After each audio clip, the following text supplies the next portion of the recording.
രാഹുൽ ഗാന്ധി എംപിയുടെ കൈത്താങ് പദ്ധതിയിൽ നിർധനരായ വീട്ടമ്മയ്ക്ക് വീടൊരുങ്ങുന്നു. മലപ്പുറം കാളികാവ് പെവുന്തറയിൽ ബേക്കർക്കുന്നൻ മറിയുമ്മയ്ക്കാണ് വീട് നിർമ്മിക്കുന്നത്. വീടിന്റെ ശിലാസ്ഥാപന കർമ്മം AP അനിൽകുമാർ MLA നിർവഹിച്ചു.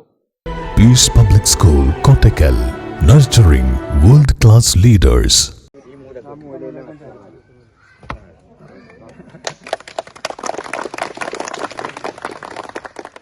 രാഹുൽ ഗാന്ധി MP സ്വന്തം ചെലവിലാണ് കൈത്താങ് എന്ന പേരിൽ പദ്ധതി രൂപീകരിച്ച് വയനാട് മണ്ഡലത്തിൽ നിർധനർക്കായി വീടുകൾ നിർമ്മിക്കുന്നത്. ഒരു പഞ്ചായത്തിൽ ചുരുങ്ങിയത് 2 വീടാണ് കൈത്താങ് പദ്ധതിയിൽ ഉൾപ്പെടുത്തി നിർമ്മിക്കുക.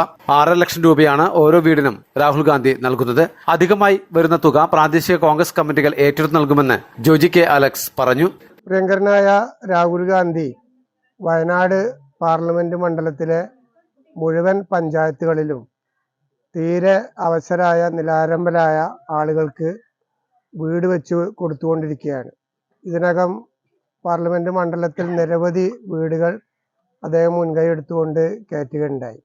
കാളികാവ് പഞ്ചായത്തിൽ തന്നെ ഇത് 3ാമത്തെ വീടാണ് ഇന്ന് ബഹുമാന്യായ MLA AP അനിൽകുമാർ അവർ തറക്കല്ലിട്ടിരിക്കുന്നത്. തറക്കല്ലിടൽ കർമ്മം AP അനിൽകുമാർ MLA നിർവഹിച്ചു. ബ്ലോക്ക് പഞ്ചായത്ത് സ്ഥിരം സമിതി ചെയർമാൻ AK മുഹമ്മദ് അലി, മണ്ഡലം president I Mujeeb Rahman, V Imbichi BV, Congress youth Congress നേതാക്കളും ചടങ്ങിൽ പങ്കെടുത്തു. മലബാർ ടൈംസ്, കാളികാവ്.